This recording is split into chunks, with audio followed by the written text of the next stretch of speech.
आज आपण 7वीच्या पाठ्यपुस्तकातील आई या कवितेचे प्रश्न उत्तर पाहणार आहोत। तर पहिला प्रश्न आहे, खालील काव्यपंक्ती पूर्ण करा। आईसारखे दैवत साऱ्या जगतावर नाही, म्हणून श्रीकाराच्या नंतर शिकणे अ आ ई। मुलांनो, शिकणे अ आ ई।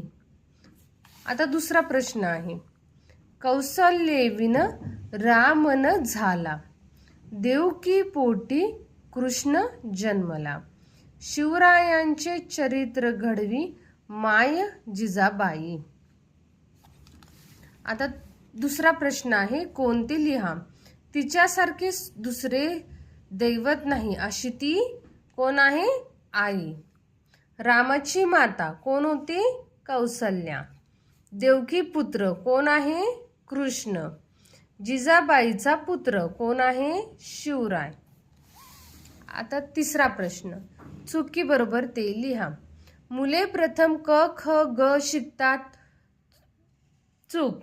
मुले प्रथम अ आ ई शिकतात। मुलांना आजी सांभाळते वाढवते, चूक। मुलांना आई सांभाळते व वाढवते। आई मुलाची नेहमी सेवा करते, बरोबर। आईचे स्वरूप पुण्याईचे आहे, बरोबर। आता प्रश्न चौथा आहे, खालील प्रश्नांची एका वाक्यात उत्तरे लिहा। कुणासारखे दुसरे दैवत नाही? तर इथे मी उत्तर लिहून देते। आईसारखे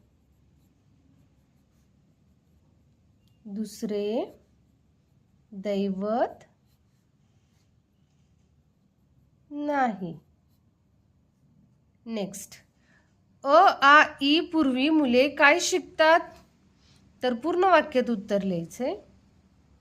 अ आ ई नंतर मुले पूर्वी मुले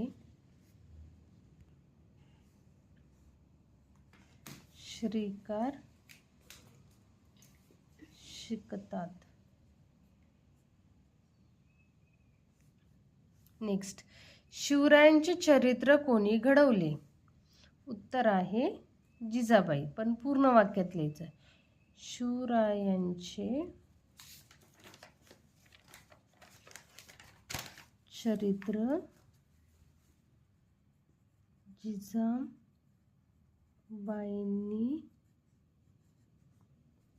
घडवले। आपण कोणाचे ऋण विसरू नये? तर उत्तर आहे, आपण आईचे ऋण विसरू नये। ओके। नेक्स्ट, कवितेचे कवी कोण आहेत? तर कवितेचे कवी